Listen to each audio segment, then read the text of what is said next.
दोस्तों, असंभव सिर्फ एक शब्द है और इसका अस्तित्व तभी तक है जब तक आप इस शब्द पर यकीन करते हैं।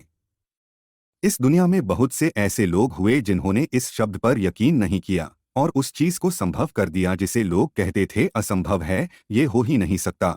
दोस्तों, आज के इस लेख में उन लोगों के असंभव को संभव करने की कहानी बताऊंगा जिन्होंने यह साबित कर दिया कि असंभव नाम की कोई चीज नहीं होती।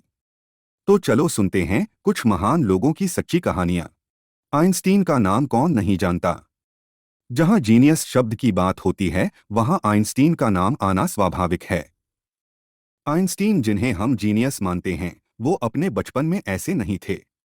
आइंस्टीन 4 साल तक की उम्र में तो ठीक से बोल भी नहीं पाते थे। यही नहीं, जब वो 7 साल की उम्र के थे तब पढ़ भी नहीं पाते थे। स्कूल में उनके शिक्षक उन्हें मानसिक रूप से अस्वस्थ मानते थे। उनके माता पिता को भी लगता था कि वो मानसिक रूप से विकलांग धीमे हैं। वो किसी से मेल मिलाप नहीं रखते थे। वो पूरी तरह से असामाजिक थे। उनकी धीमी गति के कारण एक समय ऐसा आया कि उन्हें स्कूल से निकाल दिया गया। उसके बाद उन्हें किसी अन्य स्कूल में भी प्रवेश नहीं मिला। लेकिन उनमें जो अद्भुत क्षमता थी उसे कोई देख नहीं पाया। हो सकता है उन्हें अपने आप को साबित करने के लिए थोड़ा समय लगा, लेकिन उन्होंने लगातार मेहनत और प्रयास के दम पर न सिर्फ अपने आप को साबित किया बल्कि इतिहास में नाम अंकित कर दिया। जिन्हें शुरू में मंदबुद्धि समझा जाता था, बाद में उन्होंने आधुनिक भौतिक दुनिया का चेहरा बदल दिया। उन्हें नोबेल पुरस्कार से सम्मानित किया। दोस्तों, आप क्या है यह आप बेहतर जानते हैं, इसलिए लोग जो समझते हैं उन्हें समझने दीजिए। बस प्रयास करते रहिए, आखिरकार वही लोग आपके वाह-वाही करेंगे।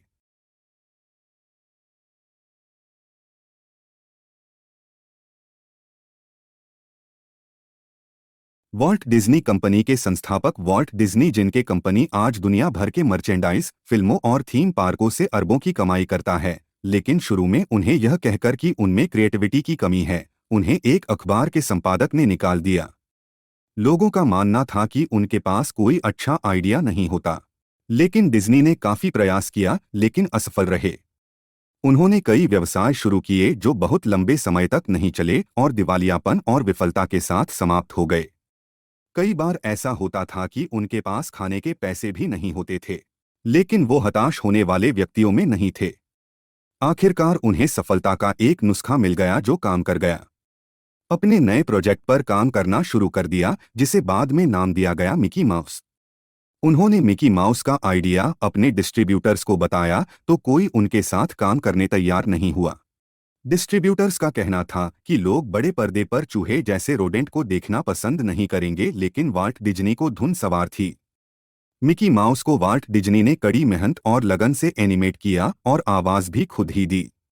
कई सारी बाधाएं आई लेकिन उन्होंने निरंतर प्रयास करना जारी रखा। आखिरकार 6 साल की कड़ी मेहनत के बाद 18 नवंबर 1928 को मिकी माउस थिएटर की गई जिसने वाल्ट डिज्नी को एक अलग पहचान दी। दोस्तों, हमें अपने रास्ते में आने वाली बाधाओं और चुनौतियों से घबराना नहीं चाहिए बल्कि विश्वास और मेहनत के साथ प्रयास करते रहना चाहिए। एक दिन सफलता तो मिलकर ही रहेगी।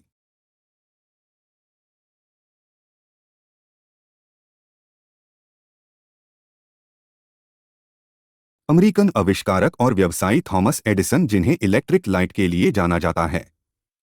अपने शुरुआती समय में शिक्षकों ने एडिसन को बताया कि वह कुछ भी सीखने के लिए बहुत मूर्ख थे। उन्हें स्कूल से भी निकल दिया गया था। थॉमस एल्वा के बचपन से जुड़ी एक कहानी है। जब वो प्राइमरी स्कूल में पढ़ते थे तो उनकी क्लास टीचर ने उन्हें के कागज दिया और कहा कि इसे अपने माँ को दे देना। उनकी माँ ने जब उस कागज को पढ़ा तो वो रो पड़ी। एल्वा ने पूछा कि माँ, आप क्यों रो रही हैं? तब माँ ने उन्हें बताया कि यह तो खुशी के आंसू हैं। इसमें लिखा है कि आपका बेटा बहुत होशियार है, हमारा स्कूल निचले स्तर का है, यहाँ टीचर भी बहुत शिक्षित नहीं हैं, इसलिए हम इसे नहीं पढ़ा सकते। इसे अब आप स्वयं पढ़ाएं। एडिसन भी इस बात से खुश हुए और घर से अपने माँ से ही पढ़ना और लिखना शुरू कर दिया। कई साल बीत गए, वो पढ़ लिखकर एक स्थापित वैज्ञानिक बीत चुके थे। माँ उन्हें छोड़कर दुनिया से जा चुकी थीं। तभी एक दिन घर में कुछ पुरानी यादों को तलाशते उन्हें अपनी माँ की अलमारी से वही पत्र मिला जो उनकी स्कूल टीचर ने दिया था। वो पत्र पढ़कर एडिसन अपने आंसू नहीं रोक सके। क्योंकि उस पत्र में लिखा था कि आपका बच्चा बौद्धिक तौर पर काफी कमजोर है, इसलिए उसे अब स्कूल न भेजें। इसे एडिसन ने अपनी डायरी में लिखा कि एक महान माँ ने बौद्धिक तौर पर काफी कमजोर बच्चे को सदी का महान वैज्ञानिक बना दिया।